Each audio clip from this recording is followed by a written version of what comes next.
Think scaling AI is hard? Think again. With Watson X, you can deploy AI across any environment. Above the clouds, helping pilots navigate flights, and on lots of clouds, helping employees automate tasks. On-prem, so designers can access proprietary data, and on the edge, so remote bank tellers can assist customers. Watson X works anywhere, so you can scale AI everywhere. Learn more at ibm.com/WatsonX. IBM. Let's create. This episode is brought to you by BuzzBalls. Meet BuzzBalls, a unique round ball can that is filled with delicious real fruit juice and cream cocktails. There is nothing cooler than these new ball-shaped cocktails that are perfect for every occasion. Grab a refreshing gluten-free BuzzBalls for your party, festival, or just relaxing with friends. BuzzBall, let the good times roll. BuzzBalls, 15% ABV, Carrollton, Texas. Please enjoy responsibly. Want to make a podcast? Spotify's got a platform that lets you make one super easily, distribute it everywhere, and even earn money, all in one place for free. It's called Spotify for Podcasters, and here's how it works. Spotify for Podcasters lets you record and edit your podcasts right from your phone or your computer. So no matter what your setup is like, you can start creating today. Then you can distribute your podcast to Spotify and everywhere else podcasts are heard. Video podcasts are also available on Spotify, and when you want to take conversations with your fans to the next level, Q&As and polls are the best way to get them talking. With Spotify for Podcasters, you can earn money in a variety of ways, including ads and podcast subscriptions. Ever since I discovered Spotify for Podcasters, I feel so supported in the creation and distribution of my show. Spotify for Podcasters hosts masterclasses, office hours, and more to help creators develop and fine-tune their skills. I highly recommend you give it a try. Download the Spotify for Podcasters app or go to spotify.com/podcasters to get started. The reason people burn out, the reason why there is so much anxiety and stress in this country is because we are workaholics. And Saturday and Sunday should be your rest days. So when you are given time to rest, take it.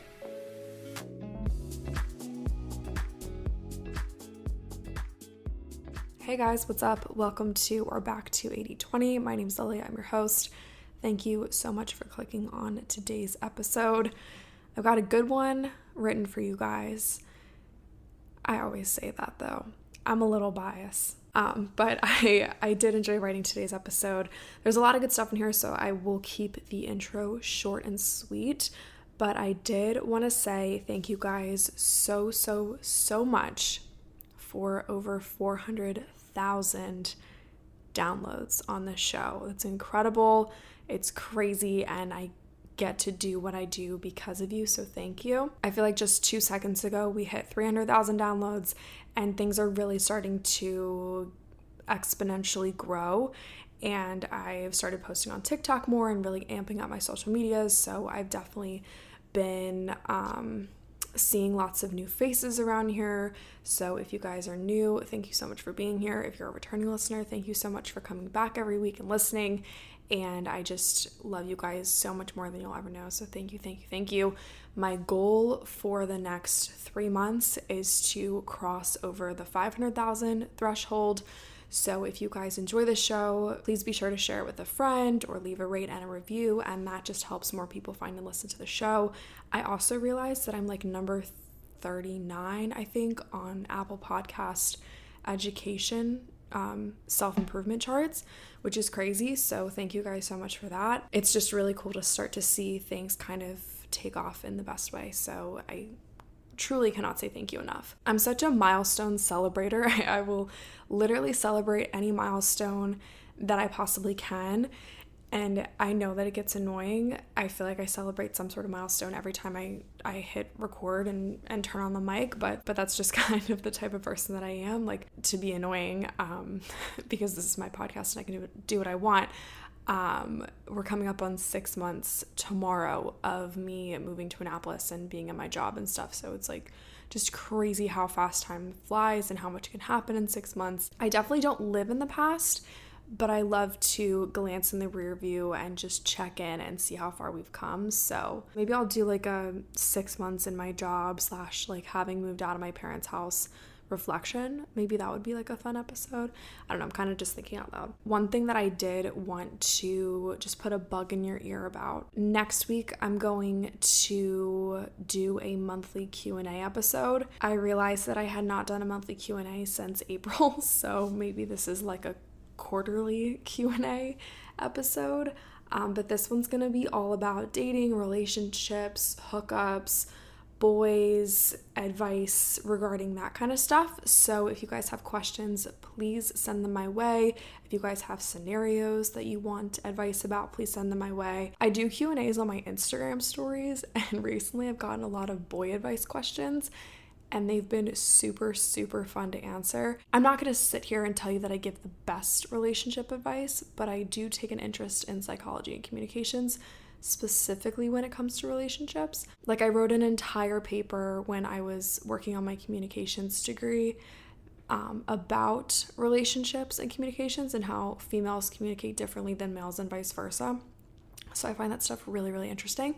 So if you guys want to submit your dating/relationship, whatever, we're going to do a advice column for next week's episode. So submit those now, and I will try to answer as many as I can in that episode. You guys can just send me a DM to my personal Instagram, which is Lily Rayco, or you can send it to the podcast Instagram, which is at 8020pod. You can also follow me on TikTok. I've been posting tons and tons of stuff there, like little day in my life vlogs and fun little recaps of things that are happening. And it's super casual, and it's just fun little videos to go watch. And I also do like sound bites from the episodes and all that stuff.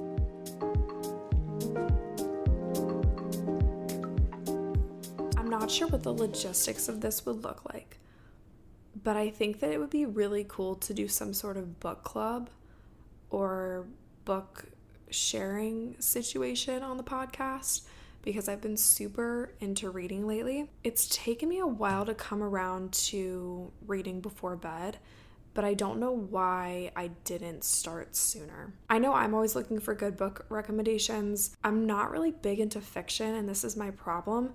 I'm constantly looking for like a self-help book, because that's just the genre that I lean towards.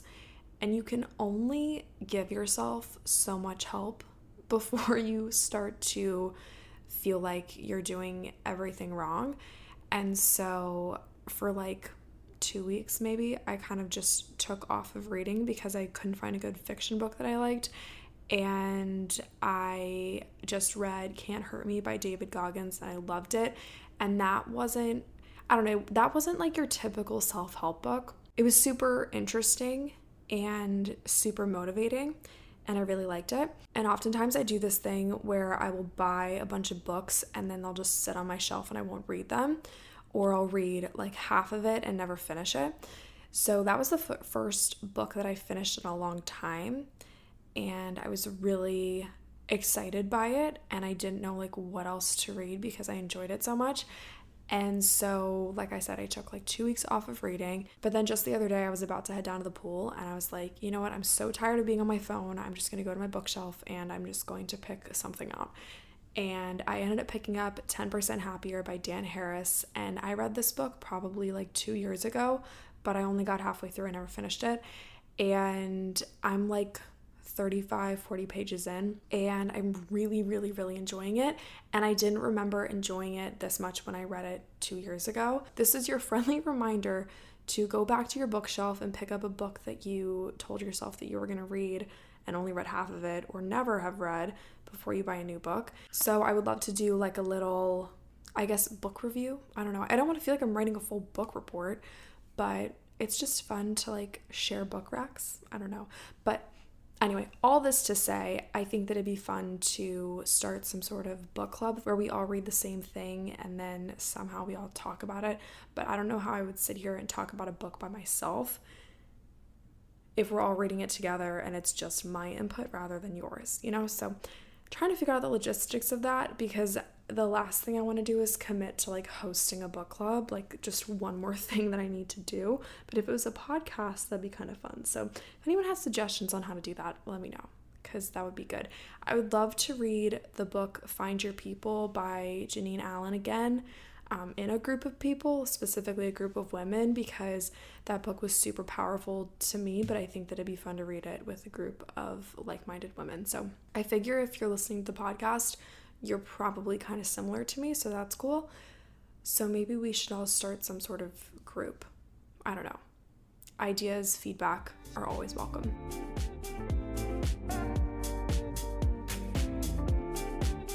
Quote/motto that I've been living by lately, like really taking this to heart. Just one small positive thought in the morning can change your whole day. I'm definitely going to do a whole episode on what to do when you wake up on the wrong side of the bed, because lately I've been having many mornings where I wake up just totally feeling defeated. And it's like, come on, really? The day just started. So I saw this quote on Pinterest and I was like, you know what? That's very true.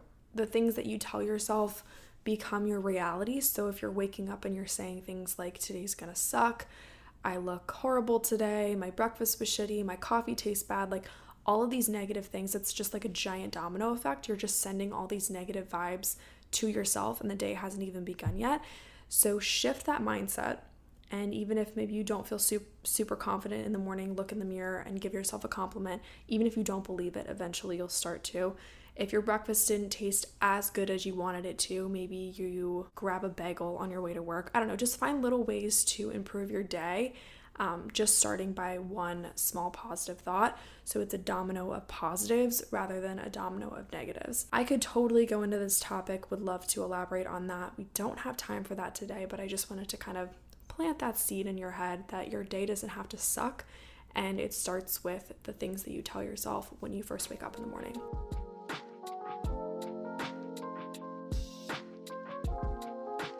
Let's go ahead and get into this week's topic, which is the Sunday Scaries. If you know me, you know that I hate the term Sunday Scaries. It is just cringy to me. There are so many things that do not give me the ick that totally should, but Sunday Scaries gives me the ick. And I don't even like saying the whole ick thing. I think that the ick thing gives me the ick, but it's just a term that we all know what it means. That was totally confusing, probably. Long story short, feeling shitty on Sunday because you're anxious, worried, stressed about the week ahead is a feeling that I think a lot of people know all too well. If you spend your entire Sunday stressing about the week ahead when you're supposed to be relaxing, you're definitely not going to have a stress-free week because you're already going into the week really feeling overwhelmed. So I've kind of come up with a couple things that I like to do to kind of mitigate this pre-Monday anxiety and worry and stress, and to allow myself to have a super chill Sunday, but also set myself up for a productive week. So this first point might require a little bit of prep work. So you might want to grab your journal and a pen, and I'm going to ask you 2 questions about your mindset going into the week ahead. First question is, why are you worried about the week ahead? And second question is, what is going on that has you feeling so anxious, worried, stressed? Fill in the blank there. I would recommend that you answer those because, in my opinion, defining the purpose behind why something's happening is a way to potentially get to the solution of the problem when you get to the root of it, right? So once you crack down on why you're worried about the week ahead and why you're feeling so anxious about it, or what exactly is making you feel anxious, stressed, nervous, whatever, the problem's going to be a lot easier to solve. This might be a really complex answer though, so take some time with it, sit down, answer these questions, maybe put on some like peaceful meditation music. There's a playlist on Spotify called Peaceful Meditation that I love. Maybe turn like your red lamp on. I don't know. Just take some time, answer these questions, really get micro with your reasoning, and you'll probably surprise yourself. Your answers will probably surprise you. I know that Sunday is a rest day, and it totally should be a rest and self-care day. But one thing that is a huge stress reliever for so many people is working out. You don't have to do like the hardest workout of your life if that's not really how you want to roll on Sundays, but doing something even as simple as going for a walk could totally help to mitigate any stressful feeling that you have. I recommend making sure that you don't overbook your Sundays. Obviously, it's super fun to have fun with friends. I think Sundays in the summertime are personally a bit more busy for me. It's family day, we like to go out on the boat, etc. But oftentimes that is an all-day event, and it can become stressful when you know that maybe there are some things that you have to do to prep for the week ahead. I would recommend not overbooking your Sunday, or at least giving yourself like a couple hours to come home, shower, make a nice dinner, whatever. Or B, do something that I like to call the mid-week reset. A lot of us, me included, I say us because I'm guilty of this as well, will leave all of our chores, our meal prepping, the grocery shopping, washing the sheets, doing the laundry, all that shit gets left to Sunday. When Sunday should be your fun day, should be your self-care day, your relaxing day, your family day, whatever you want it to be. But quickly it turns into the getting your shit together kind of day. And then this is when we start to get into the hamster wheel, right? It's like, okay, now it's Monday, we wait for Friday, and then Friday, Saturday, we have so much fun. And then Sunday we get our shit together, and then Monday we do it all over again. Avoid the hamster wheel, okay? By doing a midweek reset. So maybe it's on Thursday, maybe it's Friday when you get home from work before you go out, and just take some time to do a couple loads of laundry, wash your sheets, go to the grocery store. You could also stack these things throughout the week so they're not piled up to Sunday. Maybe Monday evening is your grocery store day, and then maybe you cook dinner Monday night, and then maybe that dinner lasts you until Wednesday because you eat leftovers for lunch and dinner. And then maybe on Wednesday you cook another dinner and you wash your sheets. And then maybe you also vacuum the floor while you're at it. All of these little chores are just dependent on who you are as a person, who you live with, the things that are on your calendar, etc. If you have kids, dogs, whatever, vacuuming, totally personal. I vacuum a couple times a week just because we have a rug that sheds. I cannot imagine having a dog that sheds. So depending on how you live your life, your standard of cleanliness, all of these things are going to change throughout the week and even probably throughout the seasons as well too. So adapt this schedule as you need it. But if it's a weekly chore, it doesn't have to be left to Sunday. Also make sure that those daily chores don't pile up as well. So this is like dishes, wiping down the kitchen counter after you cook something, cleaning the bathroom, that kind of stuff you can do kind of as you go. I like to clean as I go, personally. So now that you've kind of done all of these little chores throughout the week, maybe there's like one or two things that you have to do on Sunday. Sometimes it's nice to have a full-fledged Sunday reset, don't get me wrong, but you don't have to do that. So because you've freed up so much time, you can actually chill and enjoy your day with your family, relax, take care of yourself. Something that my dad recommended to me before I took this 9-to-5 job. Well, I guess just a piece of like work advice that he gave to me, I guess as he was sending me off on my way. He told me to write down everything that I have going on Monday before I leave on Friday. And then it's crazy because my boss actually told me to do the same thing. My first week of work, she's like, make sure that you make your Monday list on Friday. That way when you come in, you can just get right to it. You don't have to stress all weekend. You know exactly what has to happen when you get here on Monday. And that has been such a key component of mitigating any Sunday, Monday anxiety, because I know going into the office what is going on Monday. I also recommend making your Monday chill, okay? There is no reason for a 9 a.m. Monday meeting. Absolutely no reason. There's no reason for a Monday morning meeting at all. Granted, this depends on your fields, the type of job that you work in. I saw something on TikTok the other day and it was like, we work in PR, not the ER. There's no such thing as like a marketing emergency. We work in PR, not the ER. I thought that was really funny. Granted, I work really hard and the things that I do are important. It just does not require a Monday morning meeting. If your job does, I'm sorry. That's just the nature of the thing. Just remember that every Sunday is allowed to look different. You don't have to have a full-fledged Sunday reset routine every single week. It doesn't have to look aesthetically pleasing. It doesn't have to look like everybody's TikToks. You are allowed to go have fun on Sunday. It doesn't have to be a productive Sunday in my life. I remember when these YouTube videos were going around and everybody was about being busy and being productive and hustle culture and this, that, and the other thing. And the reason people burn out, the reason why there is so much anxiety and stress in this country is because we are workaholics. And Saturday and Sunday should be your rest days. So when you are given time to rest, take it. There's no shame in taking rest. It's actually encouraged and probably should be required. All right, you guys, that is it for today's episode. It was short, it was sweet, to the point. Thank you so much for listening. If you enjoyed it, be sure to subscribe, leave a rate, leave a review. That just helps more people find and listen to the show. I love you guys lots, and I will chat with you next Thursday.